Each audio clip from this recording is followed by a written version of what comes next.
कसरी हाल्नु।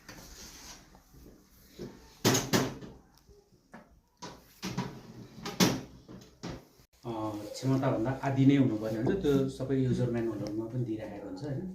अनि यो सर्टको आइटम भयो, सिन्थेटिक आइटम रहेछ, सिप भयो। अलग अलग कपडाहरूको लागि अलग अलग तपाईँको चाहिँ यहाँ प्रोग्रामहरू दिएको छ।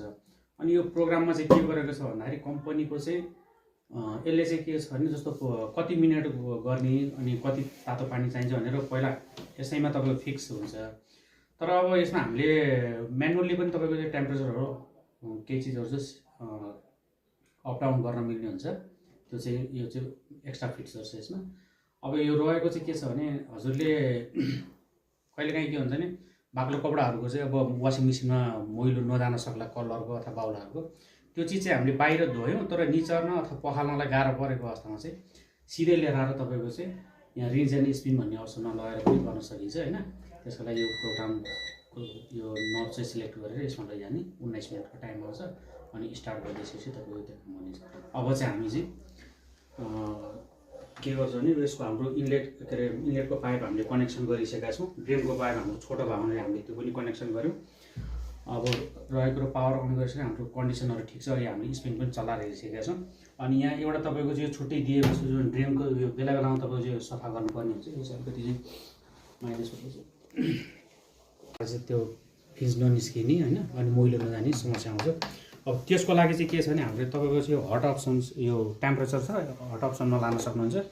यो चाहिँ अब जस्तो यो पावर अन गरेपछि हाम्रो यहाँ के देखाउँछ भने जस्तो अब 1 घन्टा 70 मिनट भने अब यहाँ हाम्रो कति छ 30 डिग्री छ होइन। यसलाई हामीले के गर्नुपर्छ टेम्परेचर बढाउन सक्यौँ, बढ्दै जान्छ 95 एक्सको म्याक्सिमम छ। यो चाहिँ भनेको कोल्ड भयो है। अनि यो चाहिँ अब हजुरको चाहिँ अब ठिक्कको छ भने चाहिँ हामीले मनतातो 40 डिग्री भयो। 40 डिग्री यो टेम्परेचर बढ्ने सँगसँगै यो टाइम पनि जुन छ नि बढेर जान्छ, टेम्परेचर घट्दाखेरि घट्दै आउने हुन्छ। यो चाहिँ गर्नु मिल्यो। अब यसलाई हामी राखिदिउँ। अब यसमा हामी के गरौँ भइदिन्छ भने तपाईँको चाहिँ अब कपडा चाहिँ निचर्ने क्रममा चाहिँ कपडा ननिचरिने कपडा निकाल्छौँ होइन। निकाल्दाखेरि चाहिँ तपाईँको चिसै गिलो बसिरहेको छ भित्र ट्रममा पानी बसेको छ भनेदेखि चाहिँ हजुरले के गर्न सक्नुहुन्छ भने यो ठाउँमा चाहिँ तपाईँको चाहिँ सिक्काहरू सेफ्टी पिनहरू या बटमहरू लुज भएको चिजहरू त्यो आएर बसेको छ। त्यो हुनाले जहिले पनि कपडाहरू राख्ने क्रममा चाहिँ सबै पकेटहरू चेक गरेर राख्ने। हाम्रो के हुन्छ नि अब सेफ्टी पिनहरू लगाएको हुन्छौँ होइन, सिक्काहरू हुन्छ अब लुज बटमहरू हुन्छ, त्यो चाहिँ तपाईँको चाहिँ स्पिन गरेर वास गर्दाखेरि खासै त्यति हुँदैन। स्पिन गर्ने सिलसिलामा चाहिँ के हुन्छ नि तपाईँको त्यो चाहिँ एक लेयरलाई तान्ने क्रममा छिन्ने हुन्छ। अनि त्यो चाहिँ तपाईँको चाहिँ गरमको चिजहरू के हुन्छ जहिले पनि तल गएर बस्दिनुहुन्छ।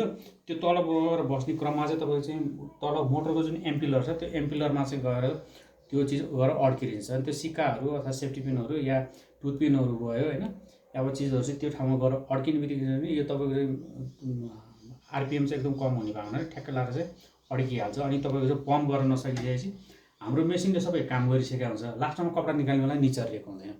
त्यो अवस्थामा चाहिँ तपाईँको पानी त्यहीँ बसिरहेको हुन्छ। अब पानी त्यहाँ बसिसकेपछि के हुन्छ नि पानी त फ्याँक्नु पर्ने हुन्छ। अब कहिलेकाहीँ चाहिँ यो अवस्थामा चाहिँ हामीले चाहिँ यसलाई चाहिँ यसरी खोलिदिने एन्टी क्लकवाइज गर्ने होइन। यो खोलिसकेपछि यो बिस्तारै यहाँ तपाईँको चाहिँ पानी बाहिर जान सक्छ होइन। यसलाई चाहिँ निकालिदिनुहोस्। अनि जहिले पनि यो खोलेपछिको अवस्थामा चाहिँ हजुरको 3 पिन प्लग चाहिँ निकालि नै दिनु होला। कहिलेकाहीँ के हुन्छ भने अर्थिङ लाग्न सक्ने हुन्छ। त्यसपछि हाम्रो जुन दाँतमा नि पुरानो ब्रस हुन्छ त्यो ब्रसले चाहिँ यसलाई चाहिँ यसरी घुमाएर सफा गरिदिनुहोस्। त्यो सफा गरिसकेपछि ती सबै फोहोरहरू निस्किन्छ। निस्किसकेपछि अनि यसलाई पुनः एकचोटि हामीले लगाइदिइसकेपछि यसलाई बन्द गरिदिनु होला होइन।